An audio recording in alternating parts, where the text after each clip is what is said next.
Podcast City Network.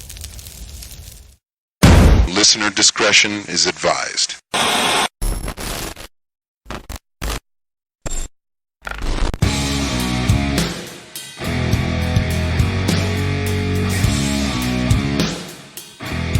You're listening to the Everett Lead Show. Do I have everybody's attention now? Woo! Slammin' Thursday edition. All Elite Wrestling Dynamite! We are NXT! With Everett Lee Damn! and Lee Chris Rose. Let's do this!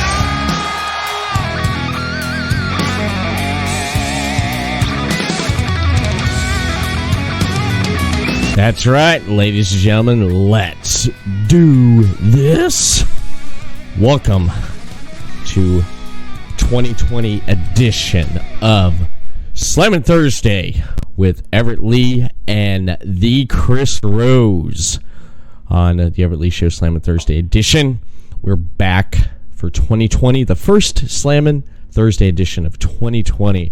I hope everyone had a great and happy new year. Chris, the Chris Rose, Happy New Year, bro. Happy New Year to you, man. I have to say, the new intro is phenomenal. I really love it, and I like my name being in there. Yes, love it. I figured you would, man. I figured you would. Love that, man. Yeah, I did. I liked it. That's I'm amazing. ready for what this show has to offer in 2020. I'm really excited. Yeah. It's gonna be phenomenal. No pun intended, man. It's gonna be phenomenal tonight because we have a lot lined up here, man. We'll be talking about what happened this past Monday on Monday Night Raw. Last night, AEW's first show of 2020. We're gonna discuss that.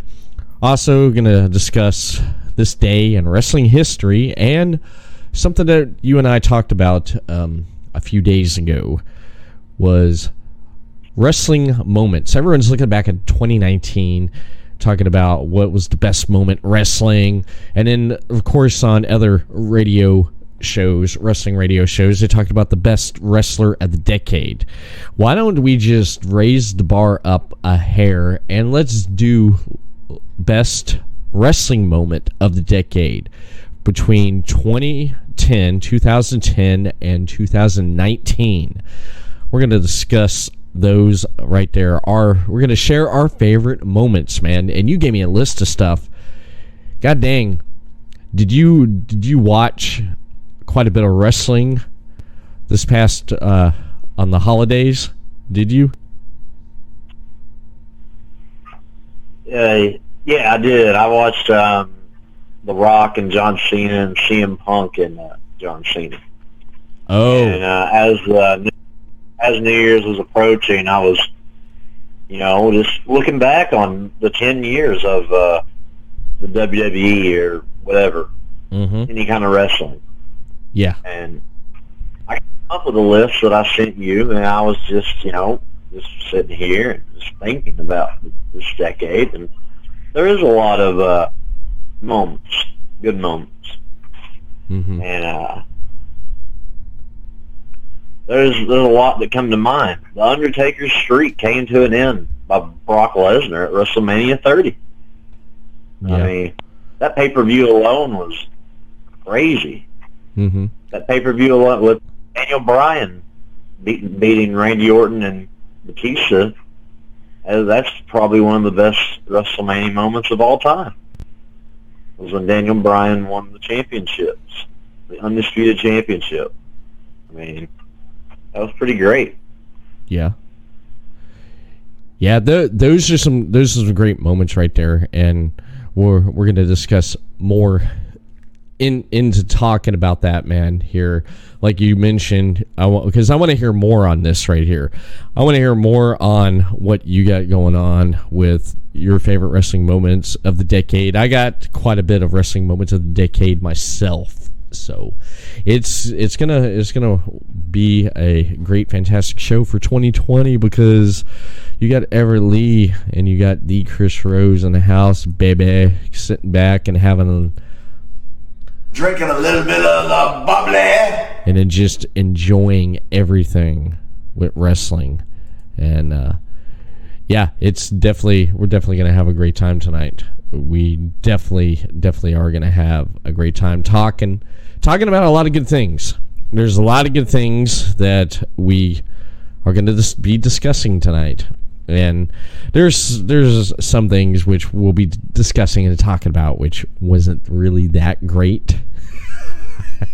I mean, like Monday Night Raw was more of a one of those. Again, the close 2019 out. I mean, I sat there and it was just like the whole show was just doing that right there.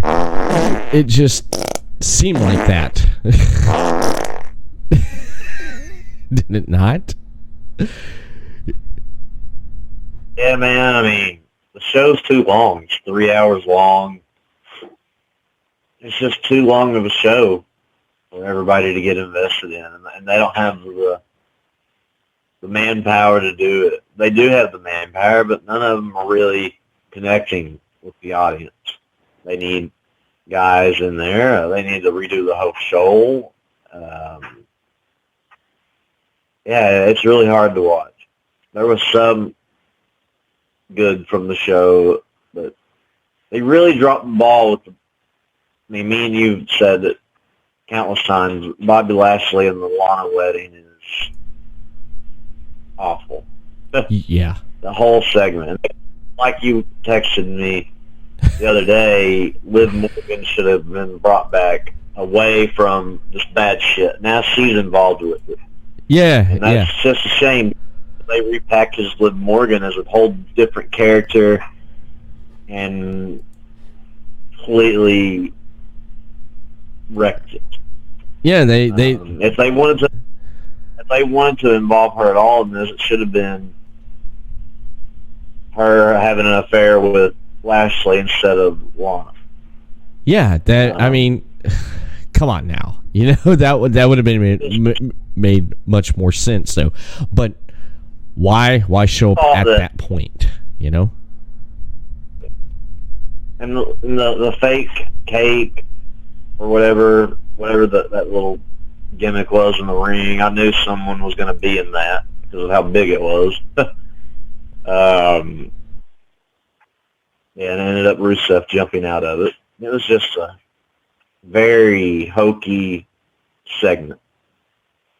Not the best. Yeah. Not the best. Yeah, not the best. I agree with you right there. Not the best because it fell flat, man. It fell flat. Monday Night Raw just fell flat again. And just the promos killed me because they seem so scripted and forced. I don't know who the hell is writing back there for the talent because it just drives me freaking crazy. The way that people are talking. People don't talk like that.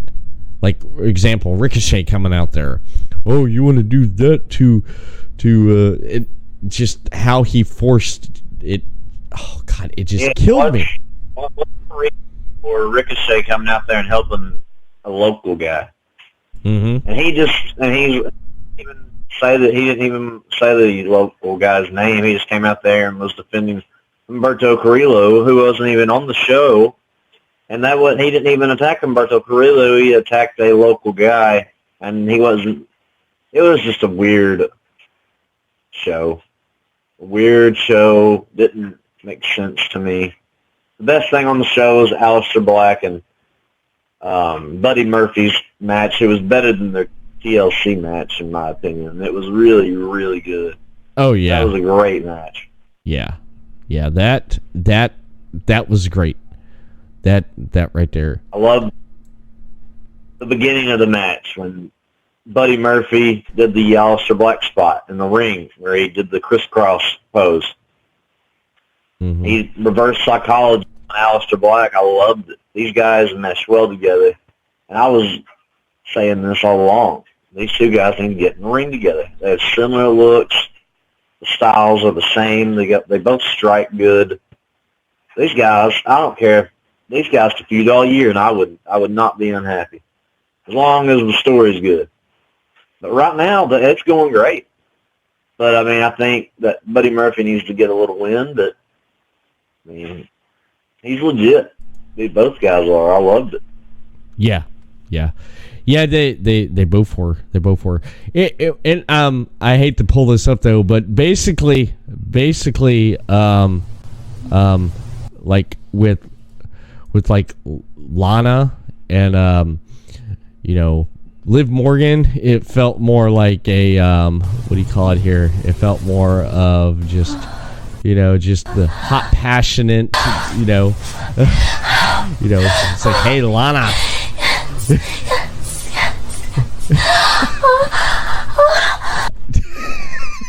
I wonder if that's what they were doing right before they came out, for the ceremony.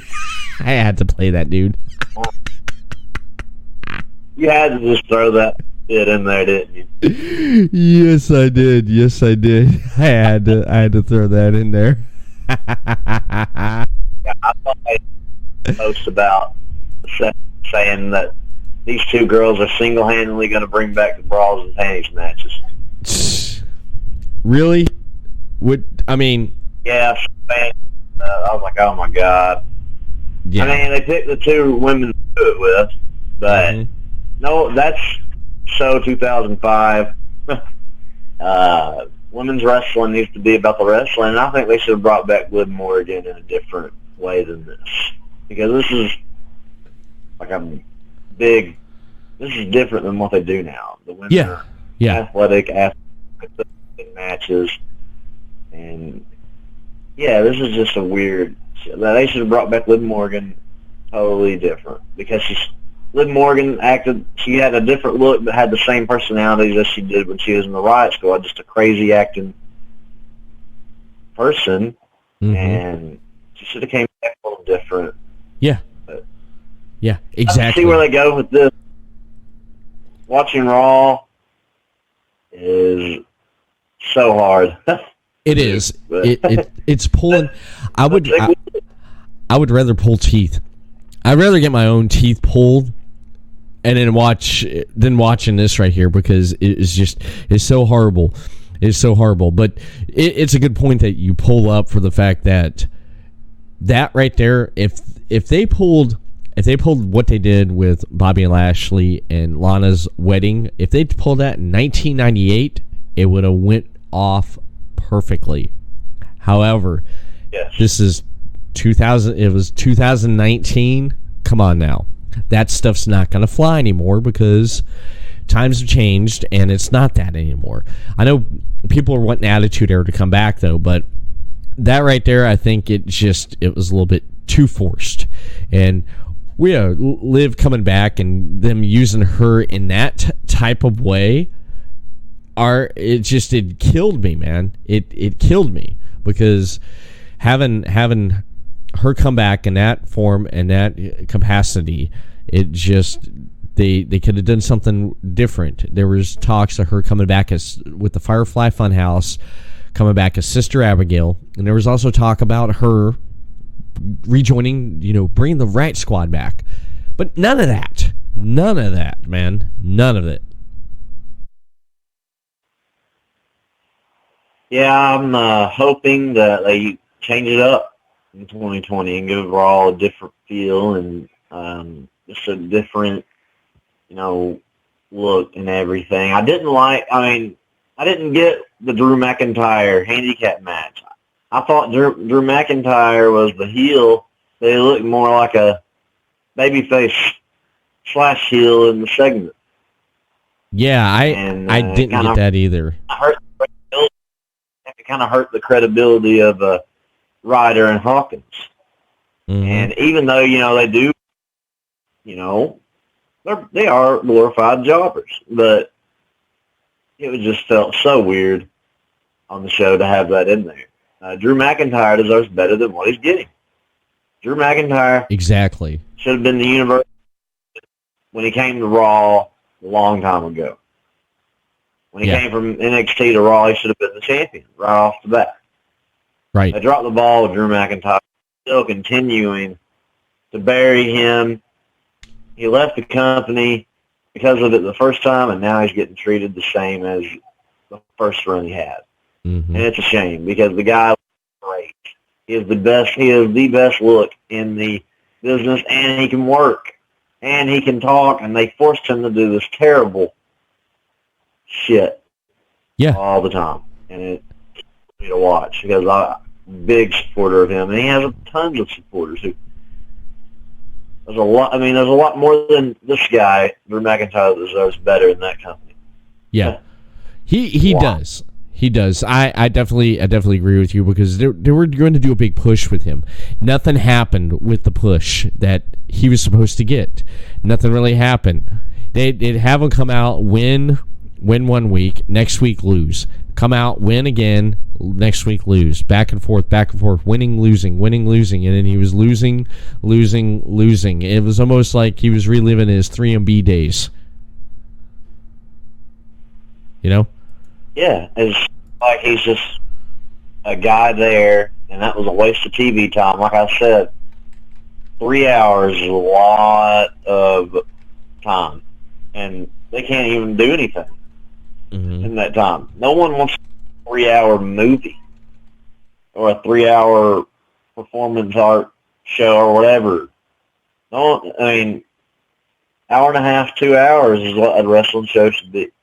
Mm-hmm. And us, we have short attention spans. Our attention gets thrown off. During Raw, honestly, I pull up my phone to watch Monday Night Football sometimes here lately because I can't get into this stuff. Yeah. You know? Mm-hmm. I take notes all the time, but I do look down at and watch football on my phone because I get a little turned off by it. It's just not fun to watch here lately. I do like the Kevin Owens and Seth Rollins stuff.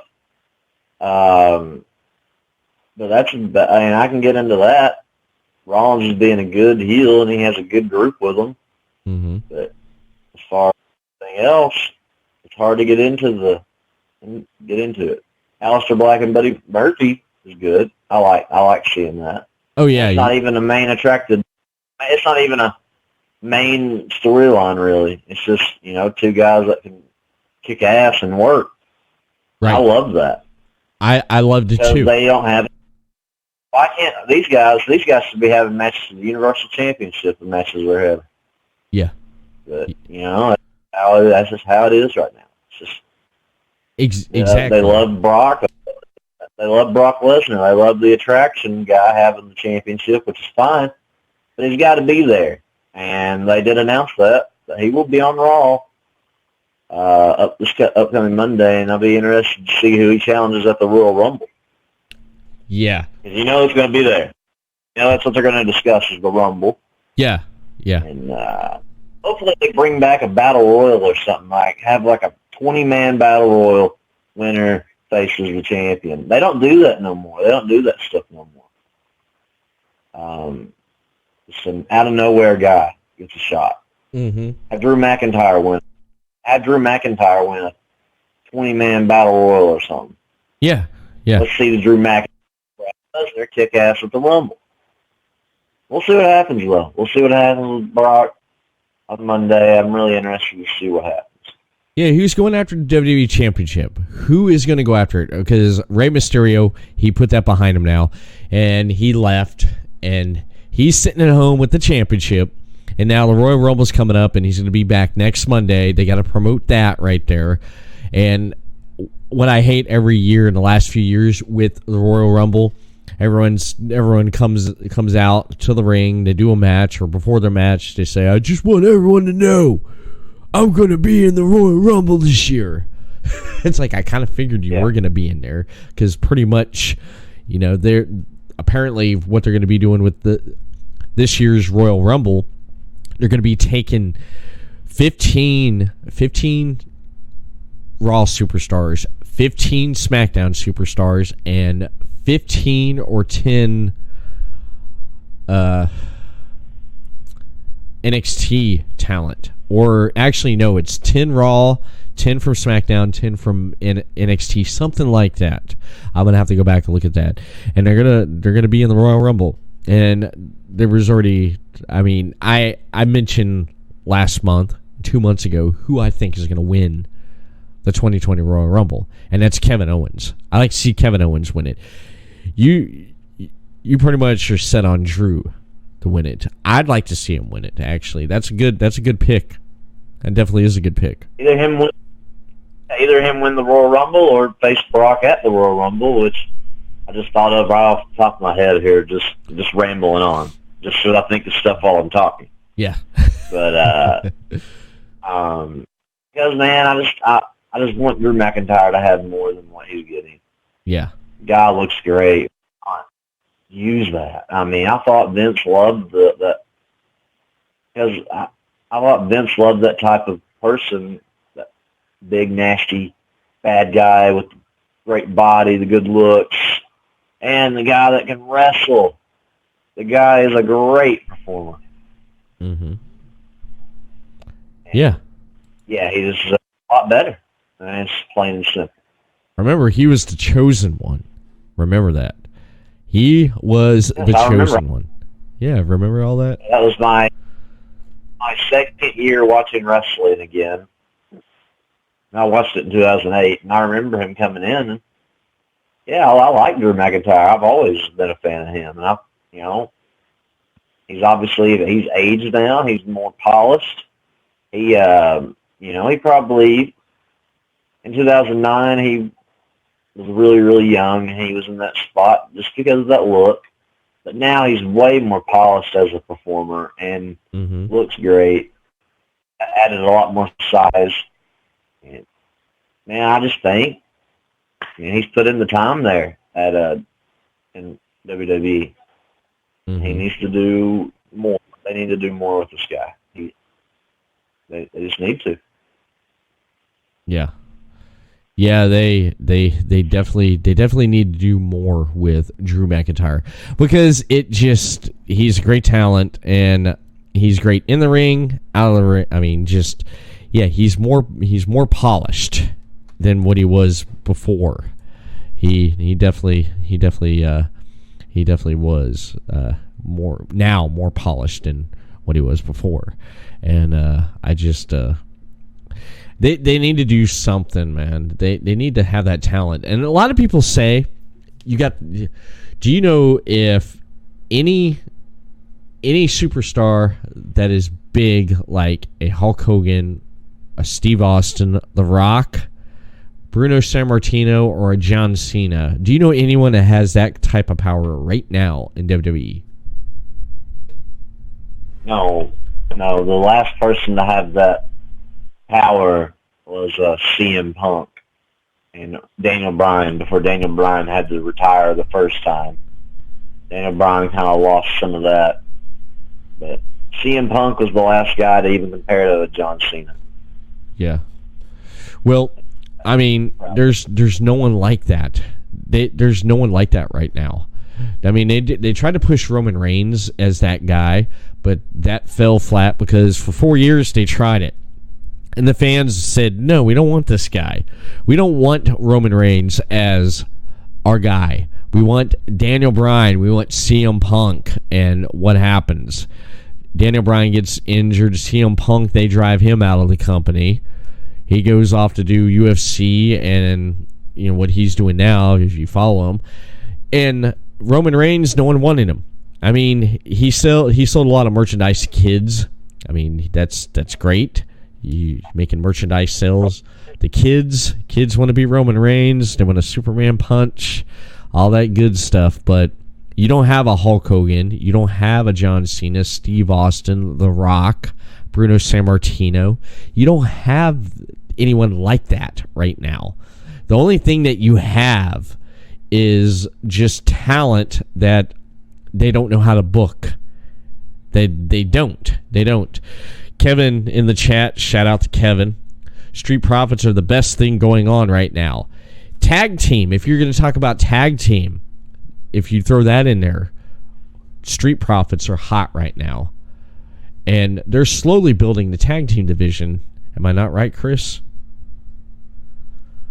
Yeah, I mean, the Street Profits have kind of lost some of their slag here lately because of the bad booking. And there's a lot of, I mean, that they came in really hot at one point. Mm-hmm. And we had to wait so to perform on Monday Night Raw because they were still on NXT.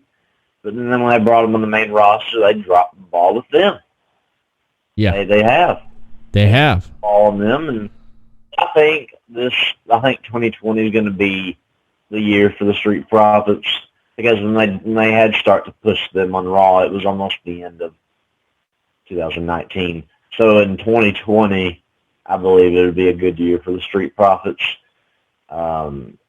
These guys are really good. They connect with the crowd. But here lately, on Raw, it seemed to me that they're just feeling kind of flat right now. Yeah. But see what happens. Yeah. We will see. When I see Street Profits, I just want to kick back and Drinking a little bit of the bubbly. that's basically what I like to do there. I mean, WWE Creative, they gotta do something for 2020 because they're basically sitting backstage and in the back and they're like, But you know and I know that you're only half the man that I am, and I have half the brain that you do. that's basically what creative is right there. they sit back there and say, hey, what are we going to do tonight? And it's like, well, let's take talent. What do you think, man? And one person is, Hold on. that sounds great. Let's have Liv Morgan and Lana be lesbian lovers. All right, yeah, whatever. Kevin says, would you rather see Lesnar versus Lashley or Lesnar versus Strowman? Who would you like to see? That's a good question. If Lesnar, yeah, Brock Lesnar face. They already that. Strowman. Yeah, he already went through Strowman, yeah. But Bobby Lashley, let me jump on this right here. You know the whole reason why they brought Bobby Lashley back, right? He came back. He wanted to have a match and a feud with Brock Lesnar. That didn't happen. Look what the hell they did. They stuck him with a little Leo Rush coming out there as his mouthpiece. I got so sick of that, my man Bobby Lashley, my man the mighty Bobby. I was just like, dude, shut your mouth, wrestle. You're better at wrestling than you are on the mic. That's how I felt about Leo Rush.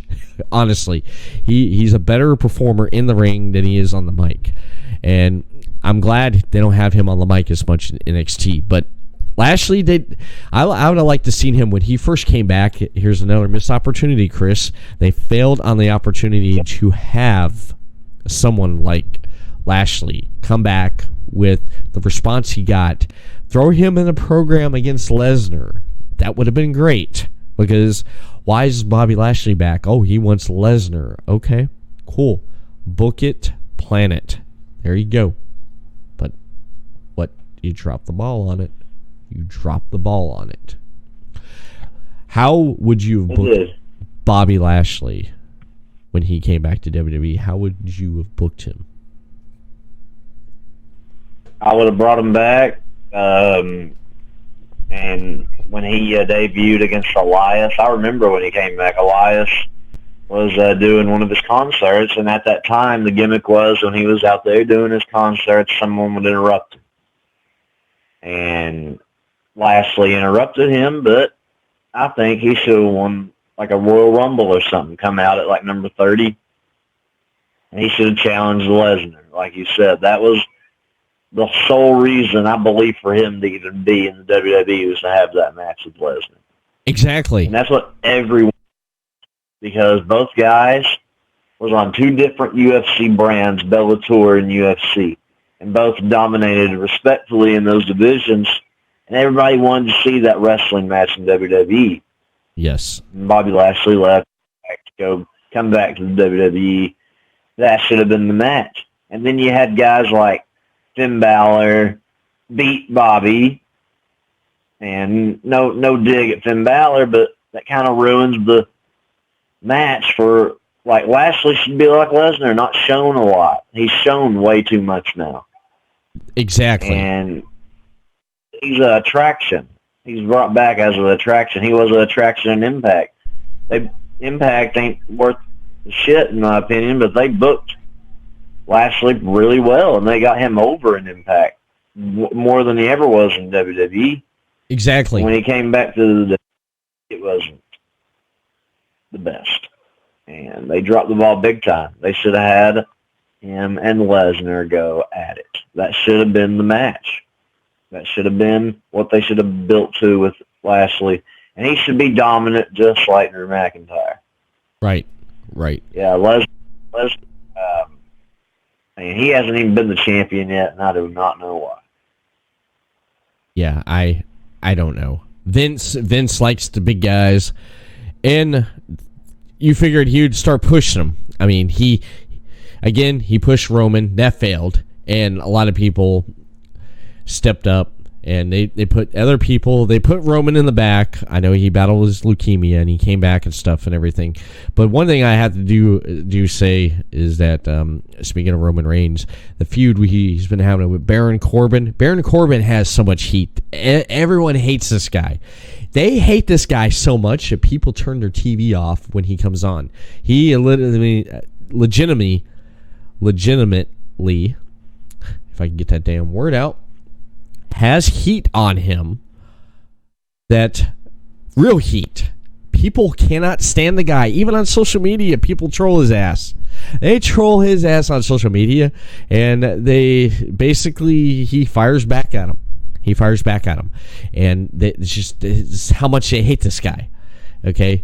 If you'd say anyone would be a top heel that has legitimate heat in WWE right now, Baron Corbin. That would be the guy. You love him or hate him, the guy comes out there and he does his job every single Friday night. Yep. Yeah. Baron Corbin is a legit heel in the business. And, him and MJF and Chris Jericho are probably the three best heels in wrestling right now. Exactly. They're actual heels. Booed, and they go out there to attract heat. Yes. As I was telling you right now, I got AEW playing in the background, and that's the MJF segment right now. Getting in the fans' faces, getting into their grill, provoking them, getting in their face, talking trash. That's what a heel is supposed to do. Exactly. Most wrestlers these days they get their feelings hurt, and they're afraid of the fans booing them. And come on. Does the Joker get his little feelings hurt when he gets booed against Batman? No. No. A heel is supposed to suck it up, take the heat, get the crowd, hating them, put it on a show. And I think MJF, Jericho, Baron Corbin does the best of that. They do. They go out there. And they do their job. They go out there. They do their job. Baron Corbin goes out there. He goes after the crowd. He calls them bottom feeders. He does his job. It's legitimate heat, man. This guy brings legitimate heat. And people hate the guy for this. They freaking hate his ass for it, Yep. They do. That's what Baron Corbin does. Exactly. He does a job at it. Kevin has a question. He says, do you think they could have brought Drew McIntyre back as the next Undertaker kind of character? He's got the Undertaker look to him. They could. They could have brought him back like an Undertaker, but he does have that look and persona. You don't think he does? No, there's only one Undertaker, and that's Mark Calloway.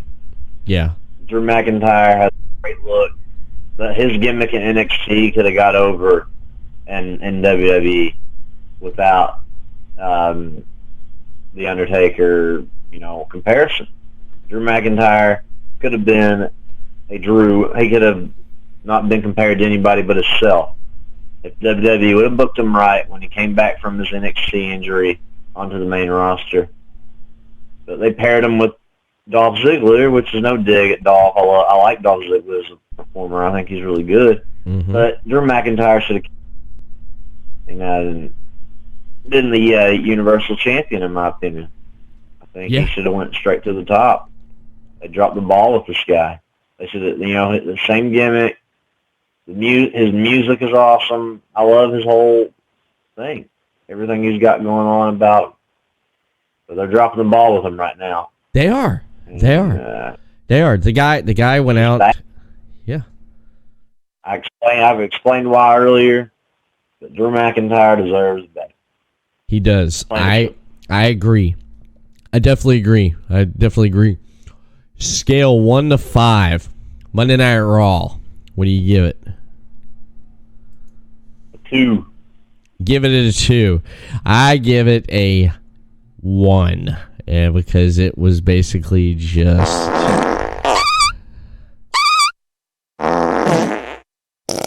Hold on. I'm so fresh, you can suck my nuts. I'm so fresh, you can suck my nuts. Sweat. I'm so fresh, you can suck my nuts. I'm so fresh, you can suck my nuts.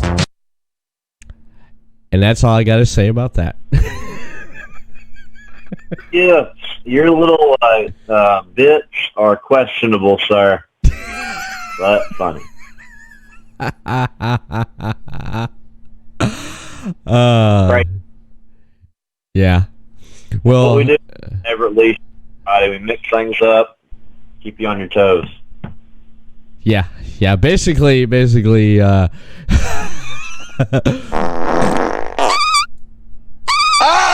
coming!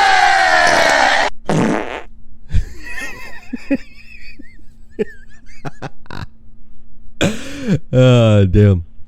There you go. People in the chat's probably wondering, and viewers is like, what the hell did I just witness? You just witnessed Otis running to the bathroom with hot diarrhea. Cha-cha-cha. Okay. Let's move on to AEW Dynamite. I want to talk briefly about this. Now, I know you're playing it right now. You're trying to get caught up with it and stuff and everything going on. You had one hell of a New Year's Eve, and I understand. I mean, just the Chris Rose when he kicks back and Drinking a little bit of the bubbly. Time slips from you sometimes, and I almost forgot. Believe it or not, I almost forgot last night AEW was on. I know NXT. I didn't even watch NXT because I already heard about 2 weeks ago what they were going to plan on do with the NXT. They were just going to be basically just do a rerun of best matches of 2019. I get that. And thank you for the likes and the love, Patricia Summerlin, original Glow Girl, Sunny to California Girl. Thank you so much. Who's viewing right now in the chat? And the chat is on fire tonight, man. We got a lot of people viewing in. I just want to mention that. And a lot of people joining in. And I want to thank you all for supporting the Everett Lee Show, Slammin' Thursday edition with Everett Lee and the Chris Rose, baby. And joining us with some wrestling discussion. And here shortly, we're going to be talking about our best wrestling moments in the decade from 2010 to 2019, and we're going to be discussing that here coming up right after we get done discussing AEW, what happened last night there, and I'm going to mention what happened on January 2nd in this day in wrestling history. Couple cool things, and one thing, believe it or not, Chris, coincides with what we talked about happened on Monday Night Raw. Can you guess? What's that? I'll tell you here in a bit. I got AEW playing in the background, and I was fast forwarding to the main event, and I got sidetracked, sir. So I apologize for that. No, that's great. That's great. So let's pretty much just gentlemen, let's broaden our minds. And We about to get stupid. About AEW. AEW last night, the show opened up with Cody, the American Nightmare, Cody Rhodes, which I will refer Cody to Cody Rhodes because he's the son of Dusty Rhodes, son of a plumber. And the American Dream, Dusty Rhodes' son, Cody, the American Nightmare, came walking out to the ring with Double A, the Enforcer, Arn Anderson. And they went up against, or Cody went up against, Darby Allin in a match. The Enforcer, I expected he would have interfered and get involved in this match in some shape or form, in which he did. Which, why would Double A not be out there? Or why would Double A not interfere? But did you notice, Chris, he pointed to the AEW logo on his shirt there. Was that not great? Yeah. Yeah, it's great to have Double A, the Enforcer, in AEW. As you saw back at All Out, he came in and gave the Double A spine buster to Shawn Spears. Oh God, during yeah. the match. I will argue. I will argue with anybody about this. The best spine buster in wrestling, right there, is performed by Double A. Yes, by far the best. Yes. He's the originator. He's the inventor. He's the man. Yes. Him and Triple are the two best at it. Yes. But yeah, Arn Anderson. Yeah, he's really great. He's going to be good for this. At first, though, I would like to see him with a younger wrestler because I think Cody is, with his mic skills and everything, I don't see why he needs a manager. But after what I saw during this match with Cody and Darby, I really like how Arn Anderson's being kind of that Andy Reid NFL football coach style manager. Oh, yeah. He put the paper over his Cody. It looked like an NFL football coach. Uh-huh. That was different. You don't see, and I really like that. He reminded me of the Kansas City Chiefs head coach, Andy Reid, just a calm, collective coach who just sits there with, doesn't really do a lot. And I really like that because that's how Arn Anderson is. He's just a calm, collective guy, and I really enjoyed that. I really enjoyed the new. It was different. The match was a little too long for my taste, but it was a really good match. I really enjoyed it. I enjoyed Darby Allin's promo video before the match. I thought that was really different and unique and cool. Mm-hmm. Darby Allin's another guy, a big star in the business, and not a big guy, but the way he does his stuff, it makes you think he is a big guy. I really enjoy it. I really enjoyed Darby Allin and Cody. They meshed well together. It was a good match. It was. It was a great match. I'm starting to like Darby Allin more each week I see him on AEW. Just everything that he's doing and stuff.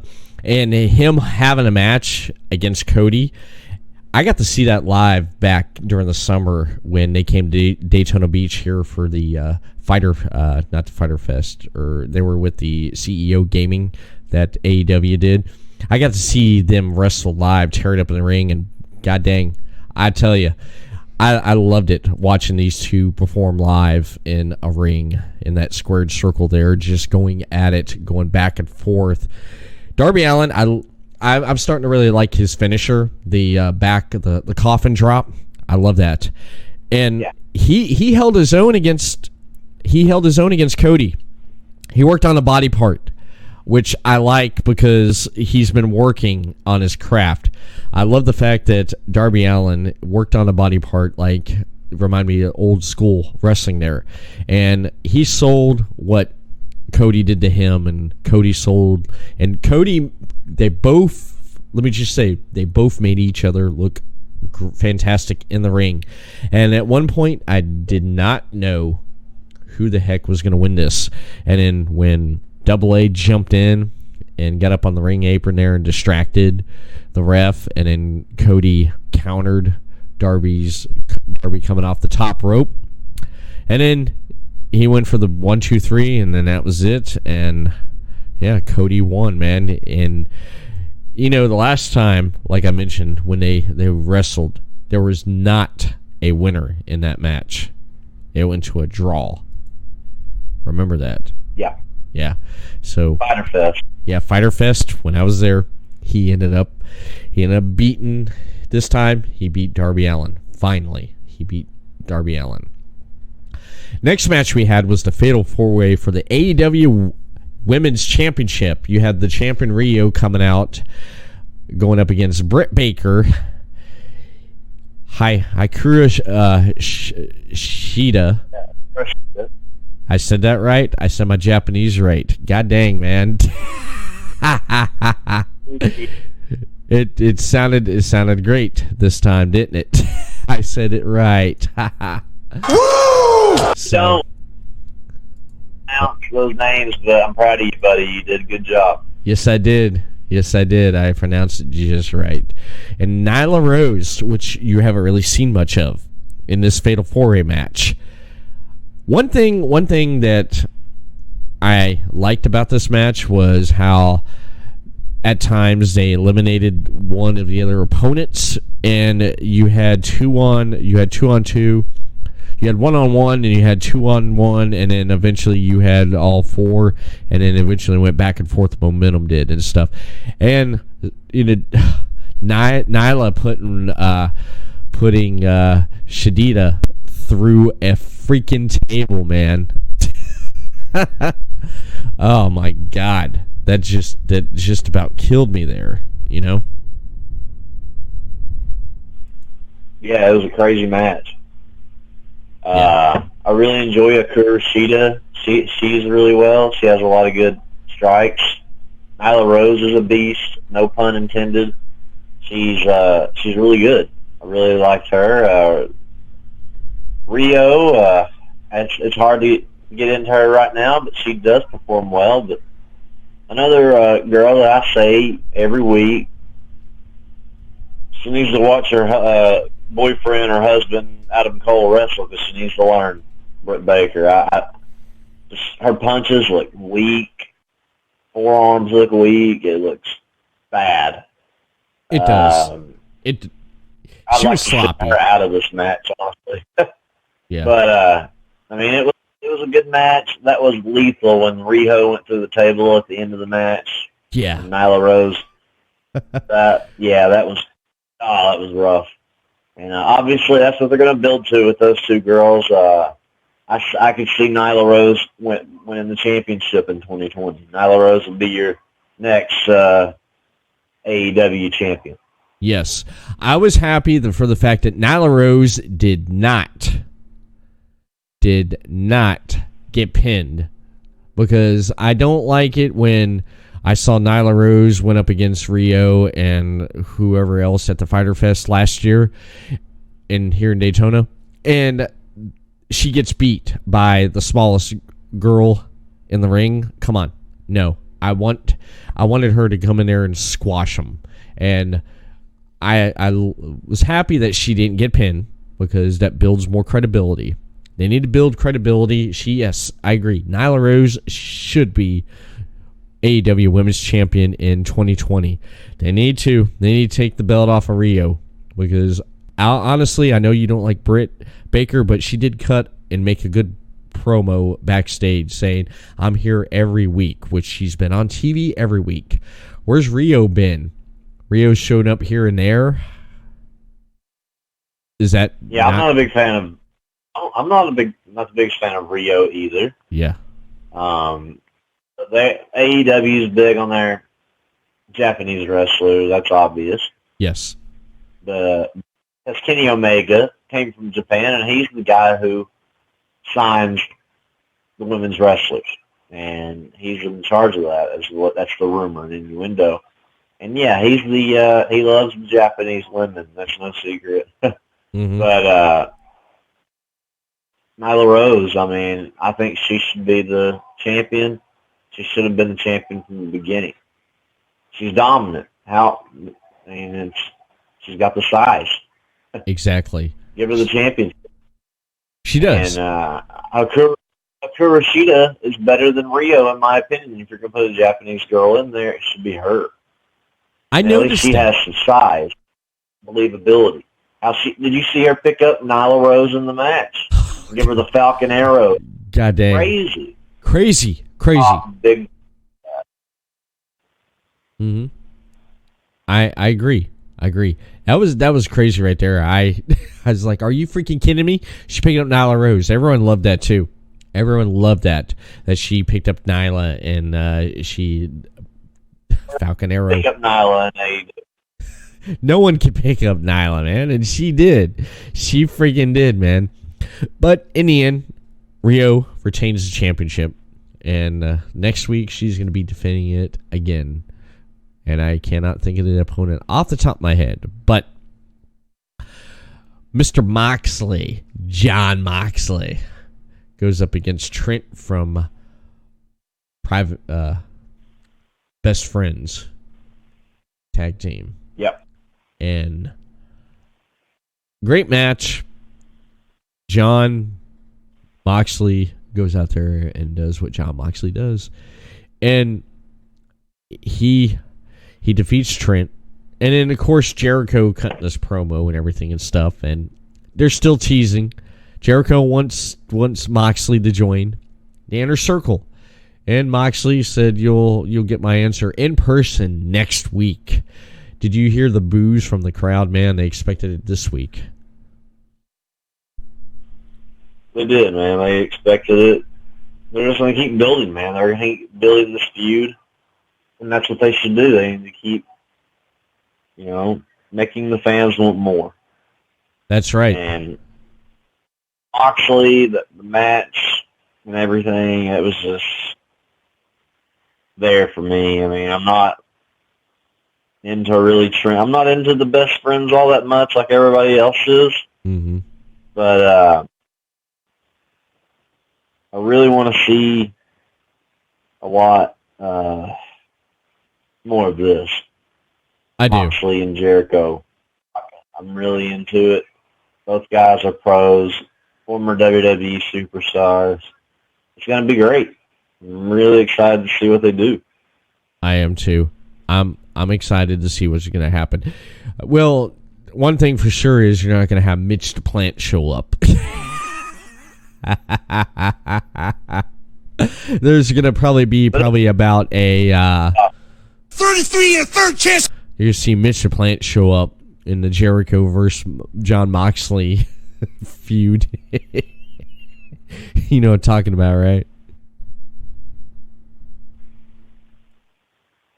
Yeah, Mitch the Plant, that was good stuff in 2016. Yeah, that was. That was That was. stuff with Moxley and Jericho. Moxley, obviously, in podcast before he was on Double or Nothing and debuted in AEW, he hated all of that. But he did, but he made it. I enjoyed it. I did too. I enjoyed it. I did too. I enjoyed really, Mitch the Plant. I enjoyed that. I think that might have been Jimmy Jacobs that came up with that idea. Yeah. Yeah. Jimmy Jacobs was the writer at that. He did a lot of good stuff for Jericho. Jericho says, and it's well documented, that he wrote all of Jericho's stuff. They worked together one-on-one all the time. That's why Jericho's stuff shine. Yeah. Up with the list. Jimmy Jacobs, that was his idea. Mm-hmm. Yeah, all good stuff, man. And yeah. I'm ready to see what. And Jericho has brought back the list, kind of in a way, in AEW. Yep. And I'm really excited, man. I love that. Jericho, Moxley, Cody, and MJF. Those four right there get me interested into this show every week. Exactly. Speaking of Cody, Dustin Rhodes went up against Sammy Guevara, and I thought it was a pretty good match until Jake Hager Swagger interfered, and Sammy defeated him. Man, it was a pretty good match though. I thought these guys did pretty good together. But Canadian Destroyer on the apron. So, yeah. Damn. Yeah. The Canadian Destroyer. I don't know how someone could survive that shit, but they did. They did, man. Rattle my brain.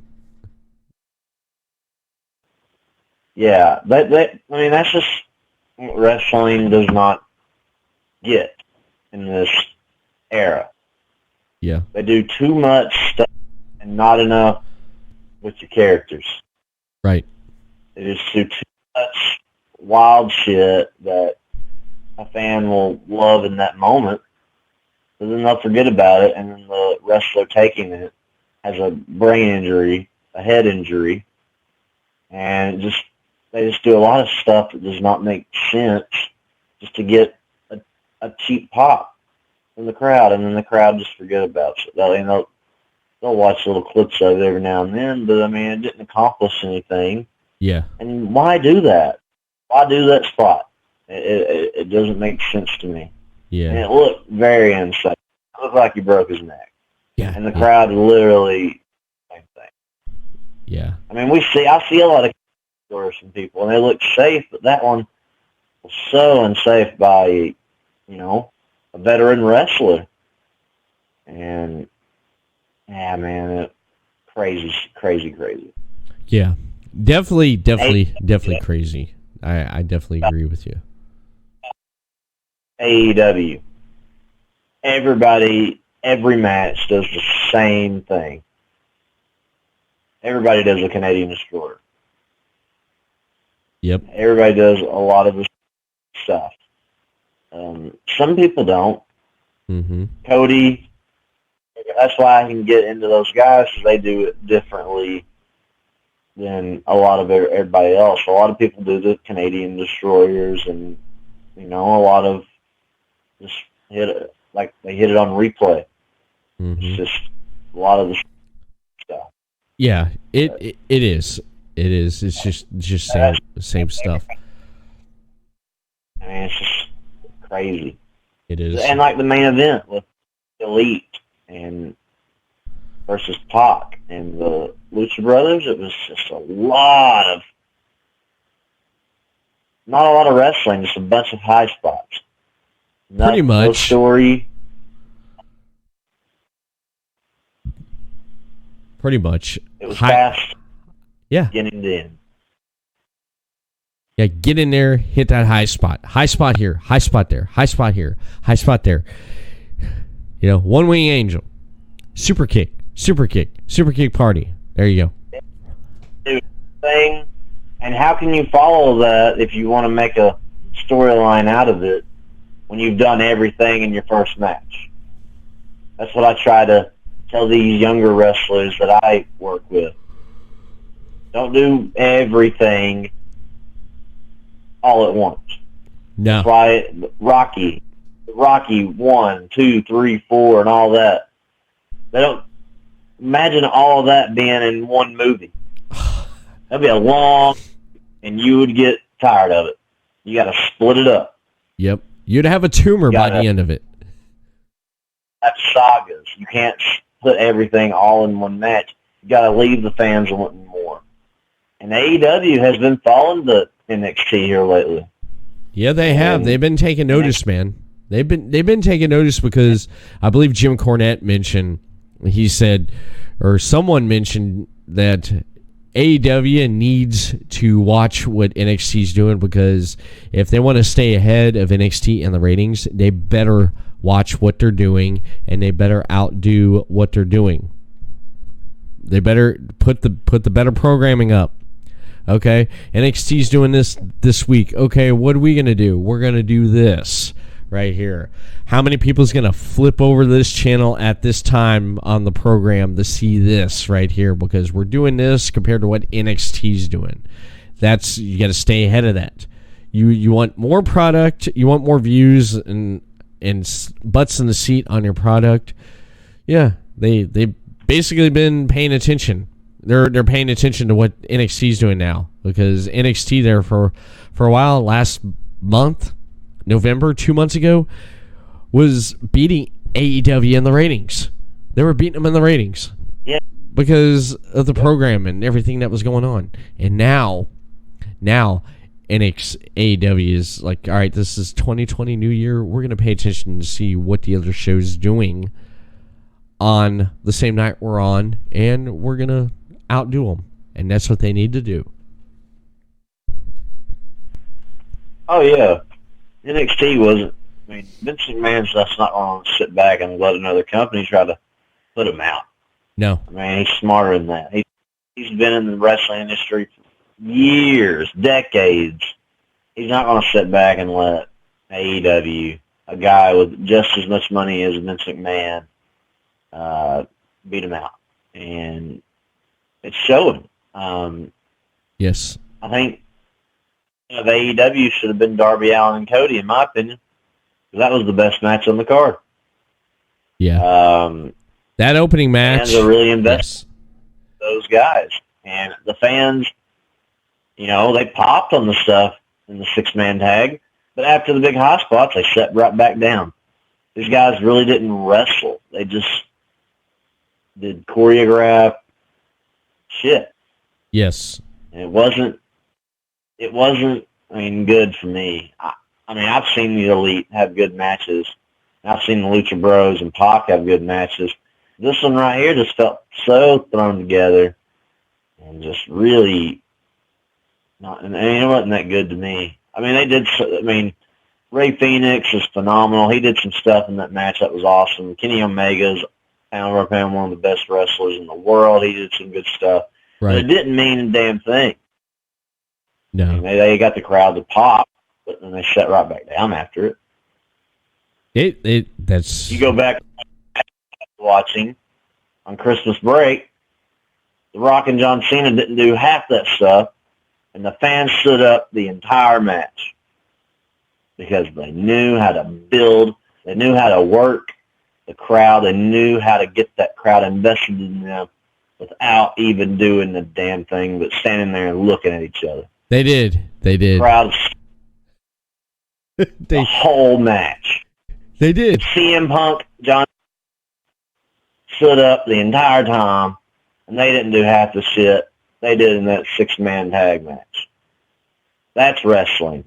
That is. CM Punk, John Cena, The Rock, those guys know how to get that crowd invested in what they're doing because those guys know how to do their stuff.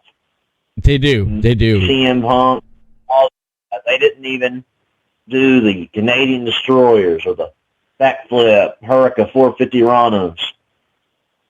They just went out there, they got the crowd into it, and they made you believe in what they was doing. Exactly. Awesome. You didn't have to have a million high spot here, high spot there. Do the high spot. Have a high spot the whole damn match. Compared to the opening match with Cody and Darby Allin, if you look at the opening match to the closing match, the opening match would be my favorite of the night right there. Hands down, my favorite.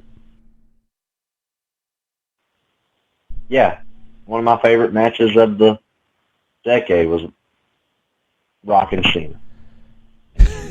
I'm talking about AEW. You're talking about Rock and Cena. You want to unleash on the best moments. I know you do. But let's let's close this discussion on AEW because I know you're itching. You're biting at the chomp, Chris. You're biting at the chomp because you want to talk about the best moments. You're basically like. Here's Johnny. Because you don't want things. I know you get sidetracked, but you don't want things to get a little fickle.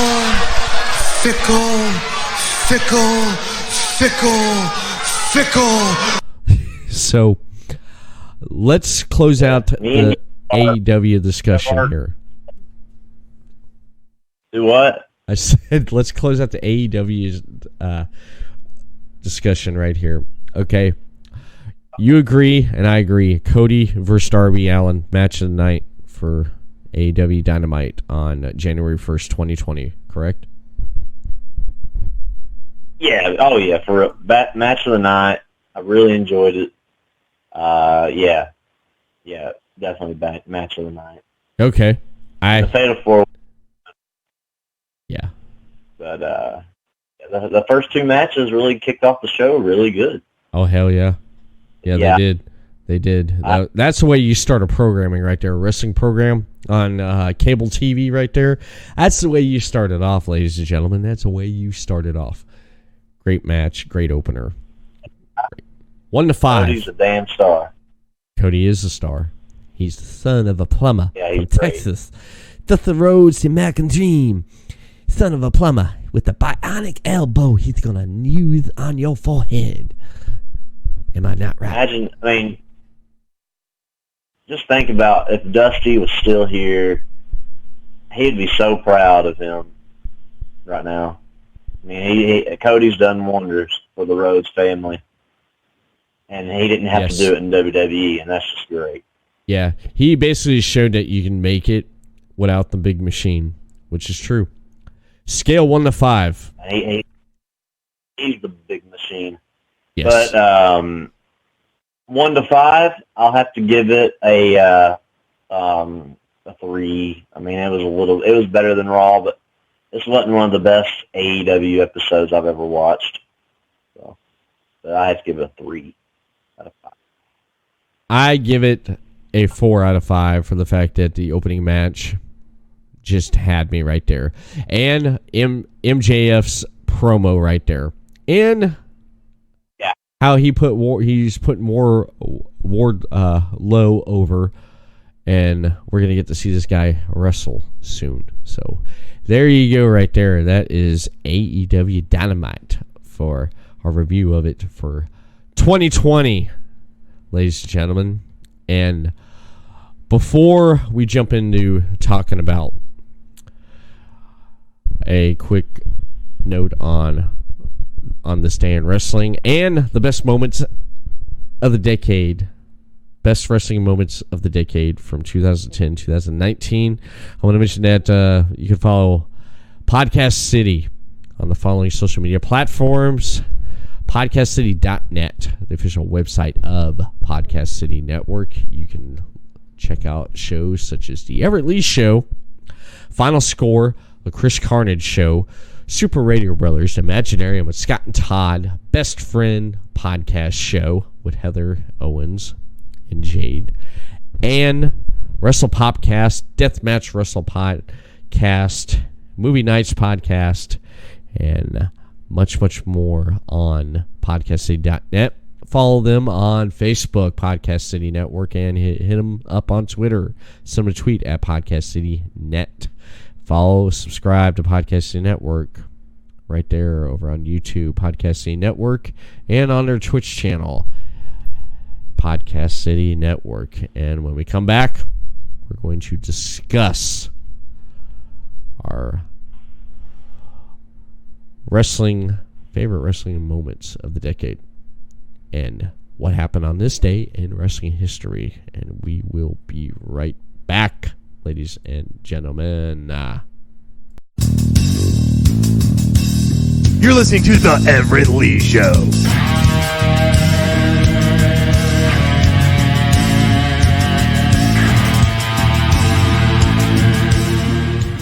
The following support and sponsor Podcast City Network. City Limits Taproom, sports bar in DeLand, Florida, has brew on tap, serves food. The grilled cheese is excellent. For upcoming events, check out City Limits Taproom on Facebook.com/City Limits Taproom. 3 Count Design offers a wide range of graphic design products, video, photography, and other forms of media. Everything from t-shirt designs to websites. Visit Facebook.com/3 Count Design for more. All supporters and sponsors are brought to you by Podcast City Network.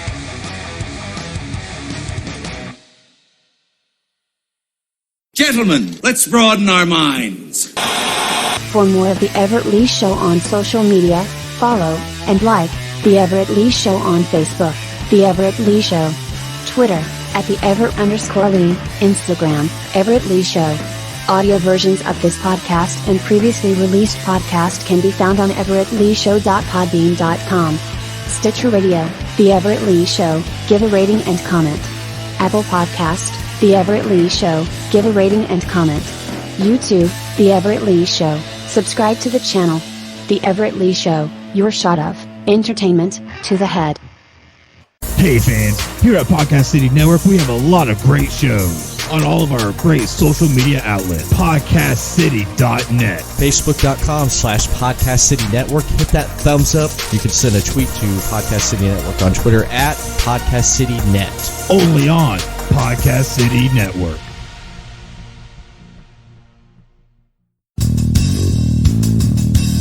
You're listening to The Everett Lee Show.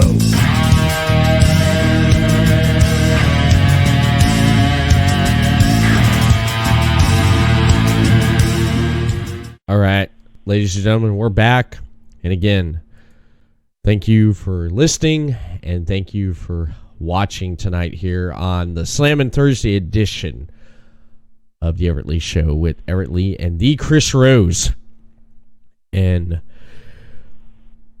let's talk about, I want to mention real quick, this day in wrestling history.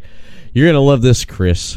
You're definitely going to love this right here because I pulled this up here, and first things first, I got to say this, that with what happened on this day in wrestling history, which I mentioned earlier, for the fact that a thing happened this past Monday on Raw, the last Raw for 2019, and what happened on this day in wrestling history on January 2nd. You're going to love this, man. You're definitely going to love this. In Albuquerque, Mexico, New Mexico, on SmackDown Live, it's highlighted to be one of the most infamous weddings in WWE history. I'm coming! That's right. Don Marie and Al Wilson, Tori Wilson's father, get kayfabed married in their underwear. That's right. They get kayfabe married in their underwear. The full show, which also featured Team Angle versus Chris Benoit and Edge, and Brock Lesnar versus Matt Hardy. And it's, you can check it out for yourself there. It's available on the WWE Network. But Chris,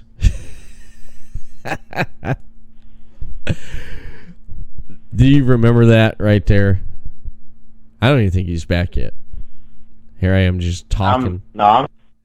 You're listening. I'm here. I'm you, buddy. I'm shooting blanks at this one. I don't remember this at all. You don't remember this one? I don't. There was a storyline, okay, they did with Tori Wilson. This was back when Paul Heyman was head writer for SmackDown. Do you remember back when SmackDown was killing Raw in the ratings each week? It's because of Paul Heyman's writing and what he was doing with... Right. Yeah, that right there was just something right there, because what happened was they played off where Don Marie and Tori were like, Don Marie was coming strong onto Tori Wilson.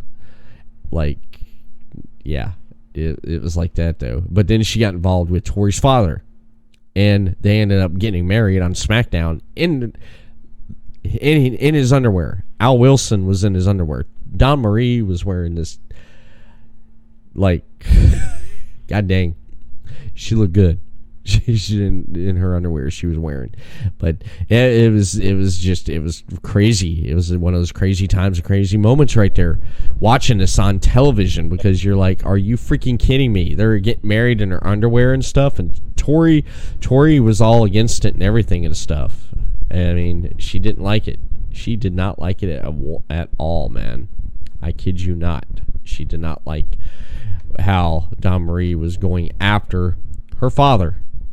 She did not like it. Yeah. She hated it. Yeah, women's wrestling is totally different now. Yeah.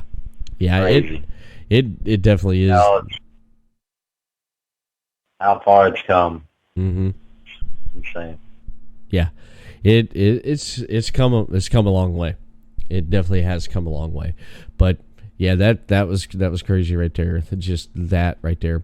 And on this day, on January 2nd, on NWA Power Hour taping in Gainesville, Georgia, talking about the Enforcer, Arn Anderson defeated the Great Muta to win the NWA World Television Championship. Yeah. So those right there are two things that I found pretty interesting for what happened on this day in wrestling history. Right there. Don Marie, Arn Anderson is one. What's that? Arn Anderson's one of the best TV champions of all time. He really enjoyed being the television champion. And, him and the Great Muta, good match. Really good match. Yeah, great match. Definitely great match. You can check that out. I think you can find it on YouTube, if I'm for sure. You could definitely pick it up and check it out on, search it on YouTube right there. But Don Marie, Al Wilson getting married in her underwear.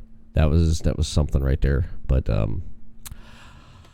let's go ahead and talk about our favorite, best wrestling moments in the decade from 2010 to 2019. So many wrestling moments that's come and gone in this last decade, man. Everything from what you were discussing earlier into stuff. Since it's fresh on my mind, I want to talk about that right there. Okay, a little backstory about that. You're talking about John Cena and The Rock, how they built that up right there, because that story started at WrestleMania 27, I believe it was 27. The Raw after WrestleMania is really when it started, when The Rock and John Cena started their deal. The Rock came back and he said he's wanting a piece of John Cena. Yep. And that's how it all started, because John Cena, when The Rock left the first time, he's left quite a bit. When he left and didn't come back until 2011, John Cena went into the dirt sheets or whatever and just, talked shit about The Rock for leaving. Yeah. At that time, he didn't understand it. Do what? At that time, he didn't really understand why he did what he did, though. But years later, I will say this: he did apologize, because John Cena's at right now in his life, he understood. He understands now why The Rock did what he did back then, though. But Cena was possibly just wanting to get a match out of The Rock, too, at that time as well. Yeah. And he did, eventually. Mm-hmm. Because, John Cena's at that level as The Rock and Stone Cold. Yeah. John Cena is at that level. He is. He's one of the best of all. And I didn't realize that. I was young. I was 20 years old when this was going, 21. Mm-hmm. I wasn't a Cena fan, but when I got older, and when I got in the business, you realize that John Cena is one of the best ever. Right. And him and The Rock built this feud up perfectly. And CM Punk was a part of it. Yep. At times. He was. John Cena and CM Punk went at it during that feud. A year-long build. And they didn't mess it up once. I really enjoyed it. WWE was a lot more fun to watch at that time. Mm-hmm. There's a lot to talk about in this decade, but this one right here, the one we're talking about right now, The Rock and John Cena match. It isn't a Japanese 6-star match. I get it. Which a lot of people say in the comments when I posted the picture of them two, because I was really into the match. I can get into this because of who the guys are. If The Rock had a match with, is it you're talking about WrestleMania 28 when they their first match against each other, not the 29 one in New York, right? And the 29 one was good too. I'm talking about the very first time these guys walked up. Okay. The crowd the feet the whole time. Yes. They never sat down. They was emotionally invested in the two performers, Rock and Cena. Yes. And these guys can get a crowd behind you. Yeah. I mean, they just, and it's how they do their stick. They're really good. I really enjoyed it. I really enjoyed the match. I really enjoyed the whole build around that time. Talking about that match there, I want to add this. Before they locked up, the crowd, they already blew the roof off the arena. If there was a roof, it was gone because they stood there and they just didn't do anything. And yeah, you can tell if you watch it on WWE Network. Go back if you have WWE Network and watch this, or pull it up on YouTube. Pull it up some shape or form. But you can look, and even before they locked up, they blew the roof off. And then when they locked up, they even blew it up further. And even when they got, out of locking up, the roof is still blown off. And yeah, I'd have to say that's one of those like WrestleMania moments right there that would be a moment. I don't care, you can like it or hate it, but it'd be one of those moments to where, yeah, the crowd was emotionally invested into this story because it's built for the whole year. Most definitely. I agree. Now, really enjoyed it. I enjoyed it. I enjoyed it because I still remember it like it was yesterday when I watched that match. Something you mentioned, too, talk about John Cena and CM Punk. They had a great rivalry in the 2010, 2011, right in there. Now, one of the things I would have to say, and I agree with you on this, 2011 Money in the Bank, Chicago, CM Punk versus John Cena for the WWE Championship. If basically Punk's contract expired, but behind the scenes he already re-signed with the company, but a lot of people didn't know that at that time. But he basically was going to win the championship, and he was going to go out there and win that championship. And the Chicago crowd, man, in his hometown was on fire for him, were they not? Yes, that Chicago crowd ate up CM Punk. And when I remember watching that with my friends live, when you used to have to buy the pay-per-views. Mm-hmm. Man, that crowd ate CM Punk. That was just insane. I still get goosebumps watching it to this day. That, my friends, is how you get over in wrestling. Yes. And CM Punk did it with heat. That whole thing. Stall started. Another important part of the decade was CM Punk's pipe bomb promo that changed the entire landscape of wrestling that night in Las Vegas when he sat on that ramp and cut one of the best promos of all time in wrestling. Mm-hmm. It was kind of like Austin at the ring. That promo started a new era in wrestling, and that was CM Punk. And CM Punk, in my opinion, is the wrestler of this decade because CM Punk started a revolution. Guys you would not ever think to get over in the business because he's not 245 pounds of solid muscle. He looks like a regular, ordinary guy, but made probably the most money out of anybody in this decade in wrestling. Oh yeah, of course. He didn't even do it that long in the decade. But guess what? People chant his name to this day because he is the wrestler of the decade. He's one of the best of all time. Yeah.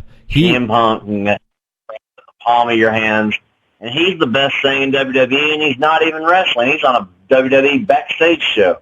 Yeah. People still want to see him more. Yeah, and he's working for Fox and what he's doing.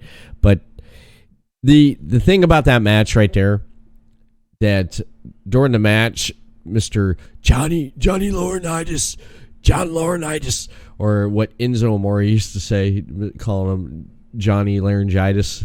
Big Johnny comes out and he's going to interfere, but that didn't happen.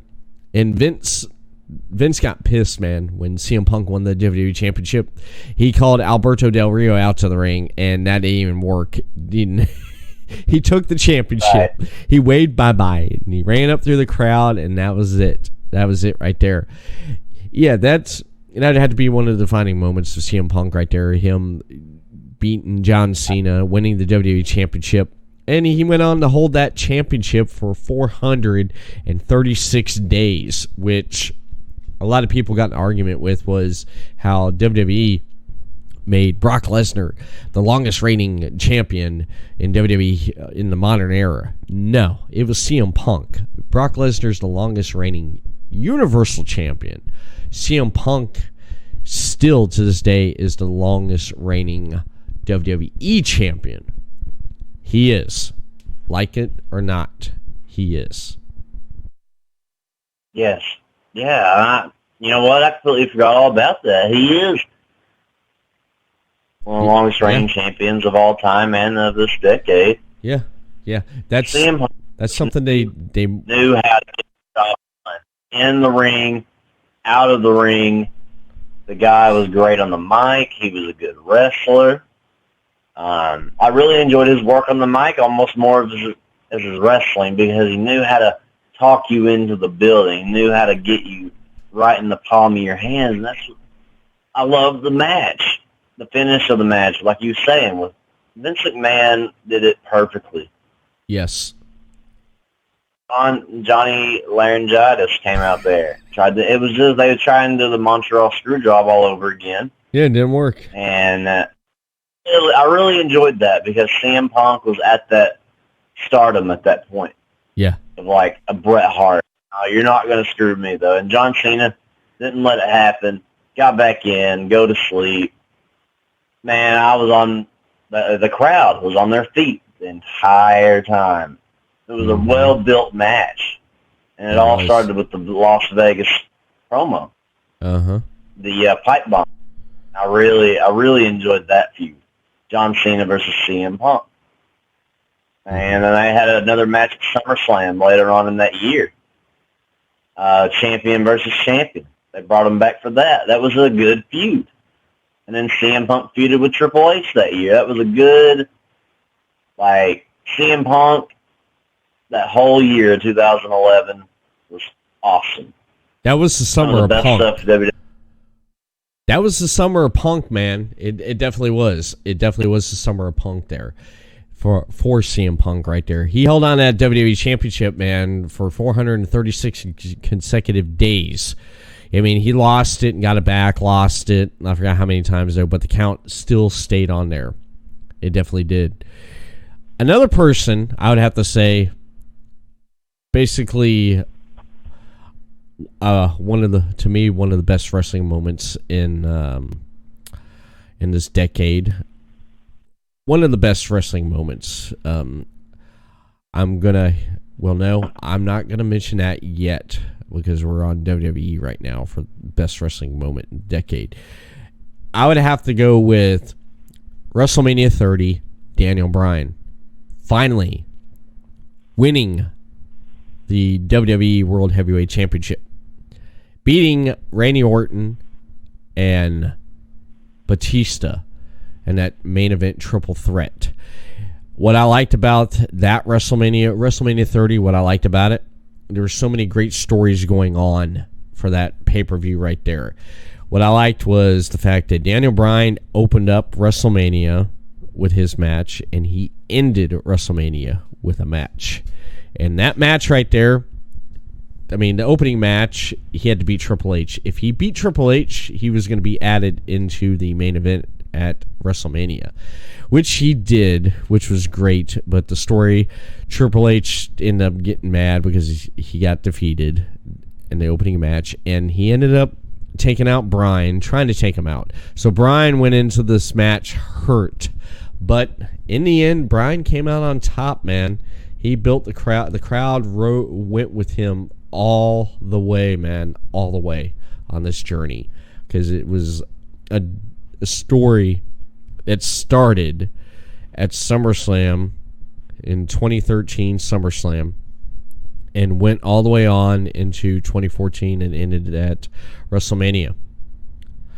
And Daniel Bryan's match at WrestleMania 30, the main event where he finally won the WWE World Heavyweight Championship, that right there is one of the best moments in this decade for wrestling history. Yeah, WrestleMania 30 was a turning point in wrestling as well, because after that it started the Performance Center and the WWE Network. It was a big pay-per-view. It was. Brock Lesnar ended the streak at WrestleMania 30, and that had a lot of people talking. And then on top of that moment alone was the biggest moment of that WrestleMania. And then you had Daniel Bryan beating two former guys from Evolution, two guys who have been the stronghold of the company, Randy Orton and Batista. Everybody thought Batista was going to be the champion. But out of nowhere, Daniel Bryan overcome the odds after defeating Triple H to be in the match earlier on in the night. Mm-hmm. Daniel Bryan comes out, becomes the double champion. That was a big moment for the company. And unfortunately, Daniel Bryan didn't get the title run because of his concussions, which ultimately ended his career for a while. And then, by the grace of God, he came back. Daniel Bryan's back. Yeah. And glad to see him back. He's a great performer.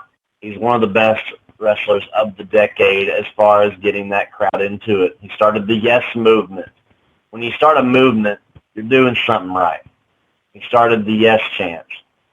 And that's, Daniel Bryan. Exactly. Daniel Bryan is the best wrestlers of the decade. And I hope at the end of us talking about our moments, we'll name our, top 3 or top 5 wrestlers of the decade if you want to. Okay, But, yeah, as far as this one right here was great. I really love WrestleMania 30. It was a good WrestleMania. Now, you mentioned Undertaker's streak ending. Okay. What went through your mind when the ref counted 1, 2, 3? Well, let me tell you, I didn't watch the pay-per-view because I didn't start watching wrestling again until 2015. I quit watching when Punk left. So I watched highlights of it, and even though I wasn't watching, I couldn't believe it, because that's something you just don't do. They should have never messed with that. He should have never lost at WrestleMania. And Brock Lesnar did not need that to get over. He was already over. They should not have done that. Yes. But if it had a guy, I guess, it could be Lesnar, because he still has heat to this day over that. Mm-hmm. Yeah, And, what gets me... that ruined, the mystique of The Undertaker at WrestleMania. Now he's just another performer there. Mm-hmm. And... Well, he said on the Stone Cold Broken Skull session. Did you watch that on the WWE Network, the Broken Skull session? The interview he did with Steve Austin? I didn't hear them talking about this.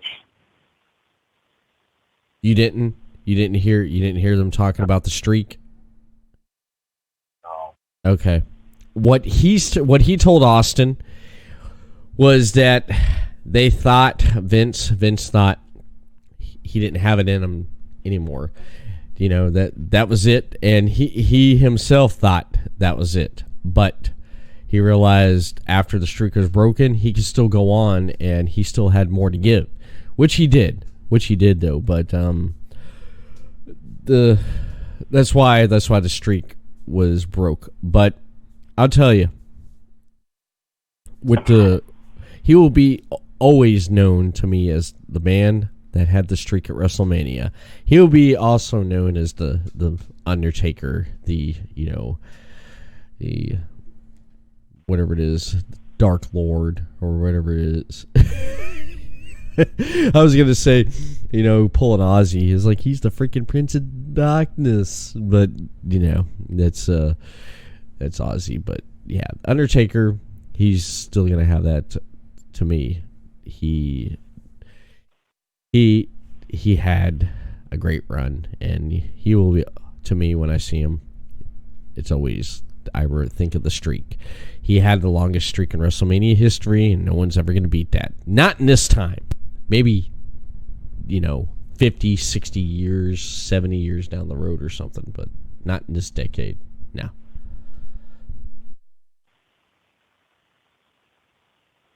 Yeah.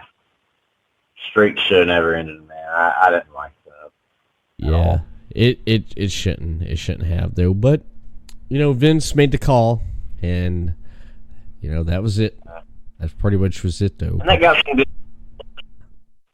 the fall after that, because Paul Heyman kept bringing it up. How Lesnar ended the streak, and he still does. Lesnar and Heyman still brings that up to this day in the it's heat in wrestling. He still gets heat from it, man. You notice that the guy still gets shit from it.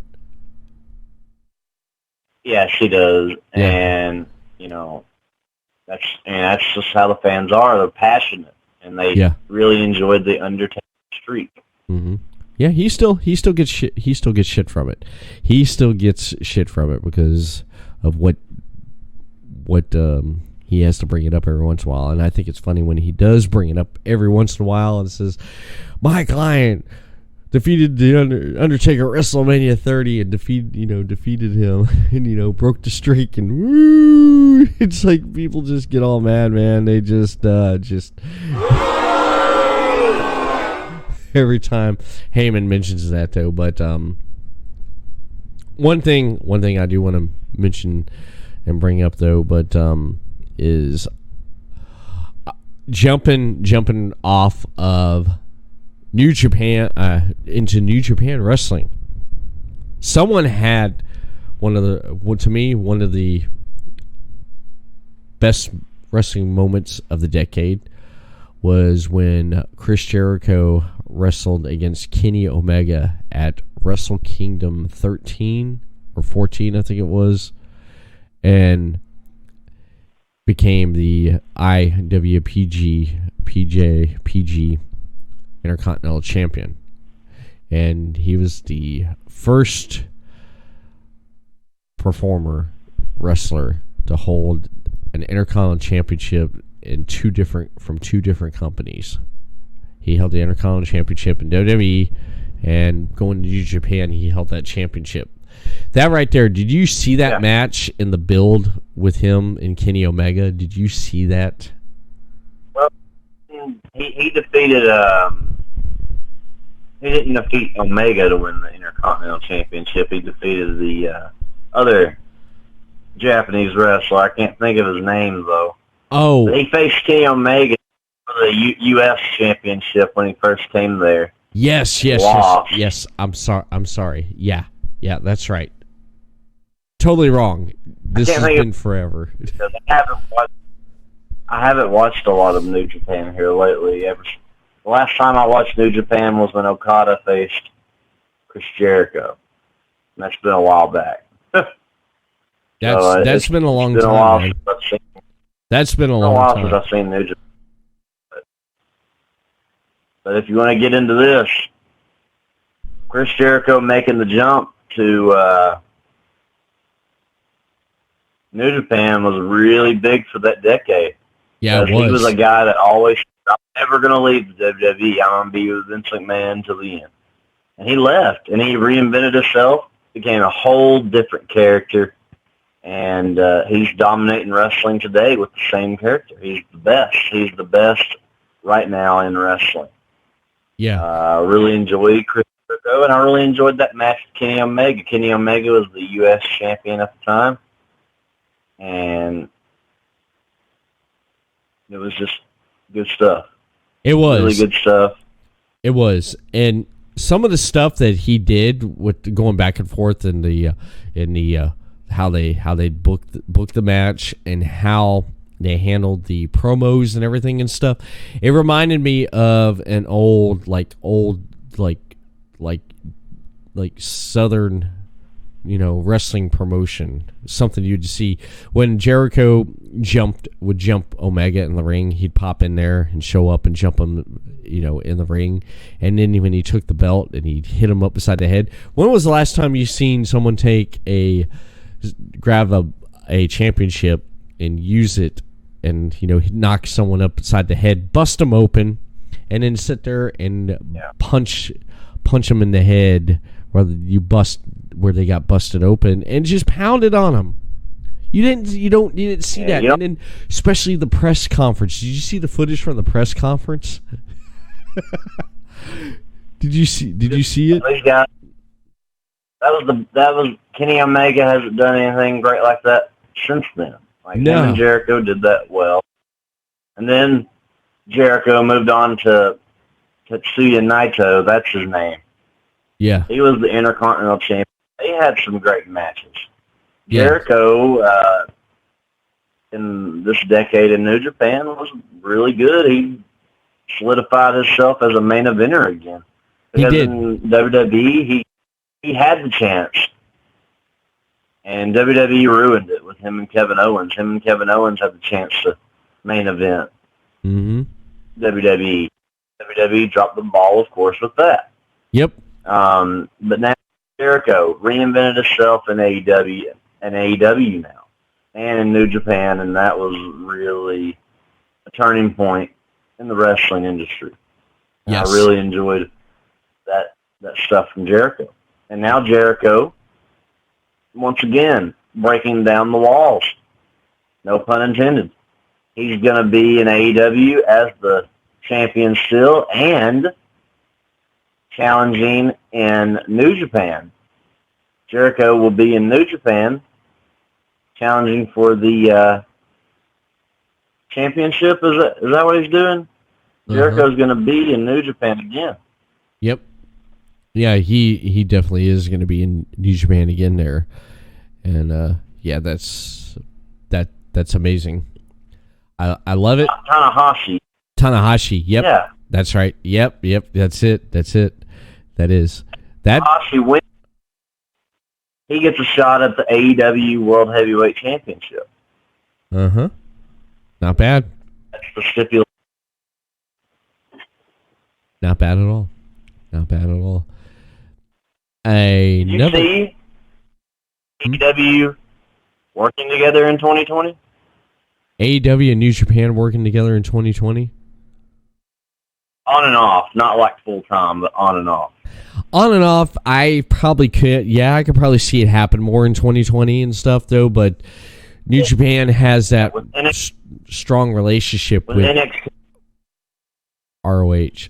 Sorry, not to mean to cut you off again, but with NXT beating them here lately, do you think AEW might try to get some help? I don't know. WWE does their own thing, and they don't like jumping outside of what they do because nothing exists outside WWE. It's all WWE. Oh. And NXT, same thing. I don't think. I think the only thing that's going to help them would be getting a big name talent that's hot on the indies. That would be how they would help themselves. They wouldn't collaborate. I mean, well, actually, they have and they did collaborate with Evolve. They've done that. Yeah. I wouldn't be surprised if Evolve and NXT did something together in 2020 or 2021. Who knows? But WWE wouldn't. I mean, NXT, they would go to Evolve if they had to. They definitely would go there right there if they needed to do anything. But AEW and New Japan, I could see them working a little bit more in 2020 together compared to ROH, which they're suffering, man. ROH ain't hot like it was before. I hate to throw this in here, but ROH is not hot like they used to, because a lot of the talent that people love that's in AEW, they came from ROH. They came from ROH. You had the Bucks. You had SoCal.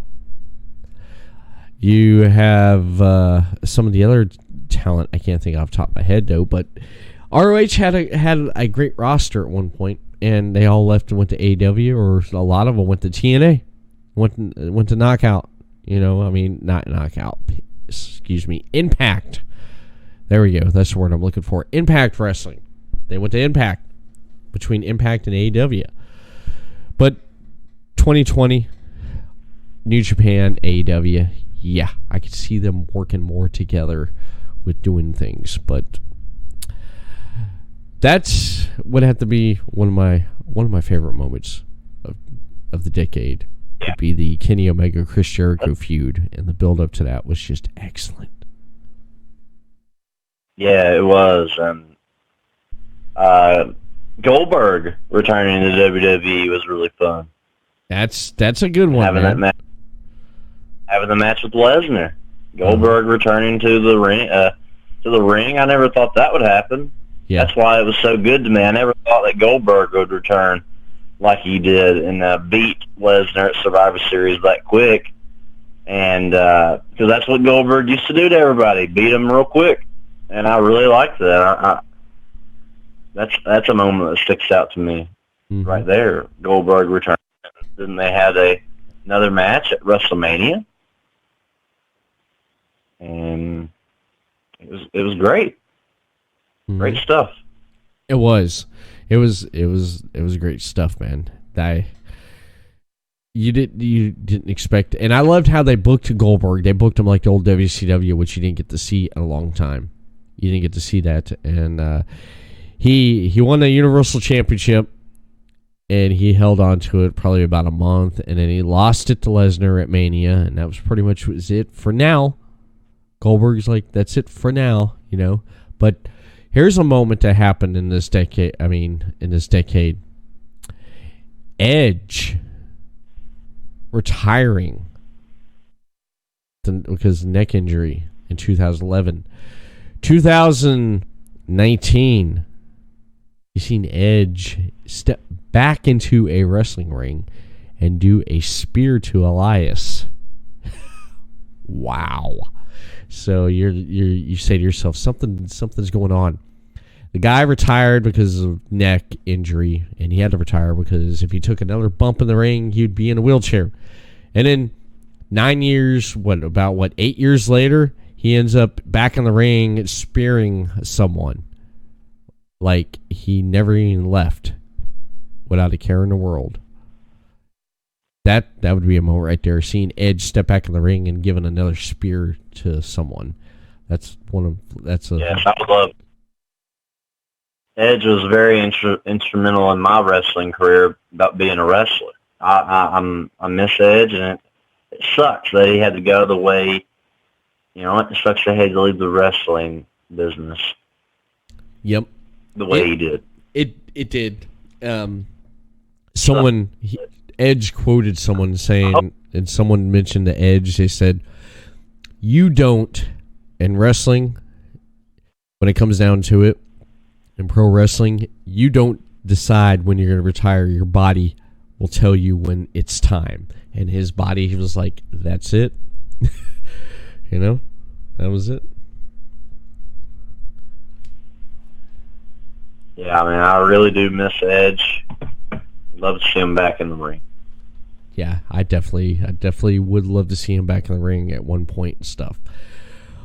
What's another moment out there you wanna mention? One more moment, and then you wanna rattle off our top 5, or do you want to go ahead and just rattle off our top 5 favorite moments? We can go ahead into our top 5. Okay. All right. You tell your number 5 first, and then I'll go, and then you go for your 4, and I go, so on. Okay. Your top 5 moment. Number 5 of the decade.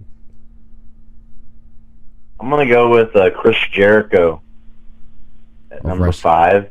At wrestlers? The way he... Yes. Yeah, not moments. Chris Jericho, we did the moments, but yeah, wrestlers. WWE. Yes. So, I'm going to go with Chris Jericho. Okay. I'd say number 5 would be, for me, in this decade, would have to be, damn. Shoot, and I had this too. I would have to go with John Cena at number 5 for me. What's your number 4? You know, this might be a questionable one for some people, but I'm going to go with Cody Rhodes because he left WWE, reinvented himself, became one of the biggest stars in the company, and now is a vice president of AEW, the new company, and venturing on into the 2020. Cody Rhodes, man, is one of the best stars right now. And I think Cody Rhodes, near the end of the decade, started to become one of the best stars of the decade in just that short time. I'm going to have to go with Cody. Cody. Okay. Okay, for your number 4 there. My number 4, I'd have to go with CM Punk. CM Punk, everything that he did. I mean, he didn't really, he had that moment. 2011 was his moment, was his defining year. And him coming back in 2019 to host, WWE Backstage and being hired by Fox to talk about WWE wrestling, which I think is intriguing. So CM Punk would be my number 4 there. Who would be your number 3? Daniel Bryan. He started the Yes movement of this decade. Daniel Bryan, was main event of WrestleMania against Randy Orton and Batista and started a movement. Daniel Bryan got over. He was very instrumental in the WWE in this decade. Everybody still wants to see him on television. Daniel Bryan had one of the best feuds of the decade with The Authority that made Triple H one of the biggest heels in the business. Man, it was really good stuff what Daniel Bryan did. I'm going to have to put him at number 3. All right. Number 3? Number 3 for me would have to be Cody Rhodes. Had to be Cody Rhodes. If you look at back in during his time in WWE, he had some moments here and there, especially becoming tag team champions with his brother in WWE, and then him going on to AEW and what he's done with AEW since it's debuted on TNT. Cody would have to be our number 3 pick. What's your number 2 pick there? I'm going to have to go with, it might be a little controversial, Roman Reigns. I'm going to have to go with Roman Reigns at number 2 on just, he became a big star in the WWE. He debuted in 2012 with the Shield. And, it just, all bets are off from there. He was a champion. He battled cancer and came back, and he's still wrestling now. Yes. Roman Reigns, put him at number 2. Okay. My number 2 would have to be AJ Styles. AJ Styles. Look at this guy. He was champion in WWE, Impact, Ring of Honor, and he was a champion in New Japan. He was a champion in 4 different companies in the last decade. 2-time U.S. champion. He led the Bullet Club at one point. A 2-time WWE champion. And he would have to be my phenomenal number 2 pick right there. Because just everything that he's accomplished in the last decade. I'm still going to look up the match he had on Impact in 2011 against Kurt Angle. I heard that's one hell of a match. People say they recommend that match right there. But I'm going to have to pull it up and see for myself there. Chris, what or who is your number one wrestler of the decade? CM Punk, as I stated earlier. CM Punk started a revolution. He started a new era in wrestling with the pipe bomb promo in Las Vegas. He started, guys started coming in like Kevin Owens, Sami Zayn, Seth Rollins, Dean Ambrose, AJ Styles. All these guys got signed after the CM Punk formula got them there. CM Punk started a revolution of independent wrestlers becoming stars in the WWE. Yes. Because, John Cena before that was the big star. And you had Batista and you had Randy Orton, and then CM Punk started becoming the biggest star in the company, and he has been for years. And the last big star WWE had was him, in my opinion, as far as getting a crowd into everything. CM Punk was the last guy to do that, and they haven't really, besides Roman Reigns and Daniel Bryan, there hasn't really been a big star since then. No. CM Punk is up there with Cena, Austin, Rock, Taker, Flair, you name it. Punk is up there with those guys. CM Punk is the best wrestler of this decade, in my opinion. 2010, 2019. Okay. I agree. I agree with a lot what you're saying there. I definitely do. I mean, no argument right there. No argument. Why? Because you've hit every nail in the coffin on this one right there. My number one pick of best wrestler of decade would have to be Chris Jericho. For the fact that Chris Jericho was champion in two different companies and a champion with three different championships in three different companies. Jericho also being in AEW, becoming their first ever AEW heavyweight champion. His name will be on that list forever, as long as he lives. And with Jericho being a multi-champion in so many companies, that just how he could get people to love him or hate him at the same time. And that's why I have him as my number one pick of best wrestler of the decade here. So, wow. Great discussion. Great show. Great everything tonight here. I think we have another winner and a great show and a great program that we kicked off 2020 with. Don't you agree, Chris? Yeah, man, we had a good show tonight. I'm really glad to see what happens in 2020 with us. Slammin' Thursdays with me and you, buddy. I'm ready for it. Oh, I am too. I definitely am ready for it too. And one thing I am definitely ready for is for the fact that starting next week on the Everett Lee Show on January 7th at 9 p.m. Eastern, 6 p.m. Pacific, I've had my guest on that you see right there. I've had him on multiple times on the show, and he's coming back this Tuesday night on January 7th at 9 p.m. Eastern, 6 p.m. Pacific. Film director and producer of Zombie with a Shotgun, Hilton Ariel Ruiz, returns to the Everett Lee Show because the movie's done, and I watched it, and I have questions to ask him about this film.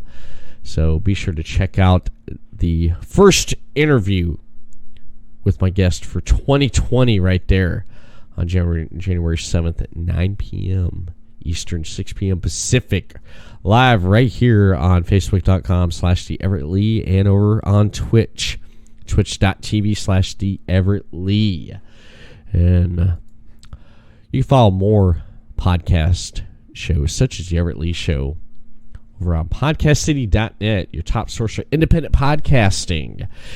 You can check out shows such as the Super Radio Brothers, The Imaginarium with Scott and Todd, Russell Popcast, Deathmatch Russell Podcast, Chris Carnage Show, Final Score, Best Friend Show Podcast, Movie Nights Podcast, and much, much more over on podcastcity.net. And follow them on Facebook, Podcast City Network, and hit them up on Twitter at Podcast City Net. Subscribe to your YouTube channel for video portion podcast right there on Podcast City Network, and follow them on Twitch, Podcast City Network. And you can follow Everett Lee on social media on the Everett Lee Show Facebook. If you haven't hit that thumbs up and you're watching and you're on that page, hit the thumbs up, give me a like and a follow. Send me a tweet over on Twitter at the Everett _Lee, and follow me on Instagram, Everett Lee Show. And you can listen to this podcast and previous release podcast over on the following: on YouTube, Everett Lee Show, Stitcher Radio. Download that app for your smartphone or tablet. Give a review and a rating. iTunes, give a review and a rating. And over on everettleeshow.podbeam.com. And be sure to follow me over there. Download the Podbeam app, and you'll be able to pull up shows such as mine, the Everett Lee Show, and much, much more podcast content over on their Podbeam app. And Chris, do you have anything you want to add before we close out the night? You will catch the Chris Rose this Sunday in Nicholasville, Kentucky for WCCW. That's where my next show will be, and I will also be in action next Saturday at KGW on January the 11th in Shopville, Kentucky. And there you have it, ladies and gentlemen, for the Everett Lee Show Slammin' Thursday edition. And Everett Lee is done.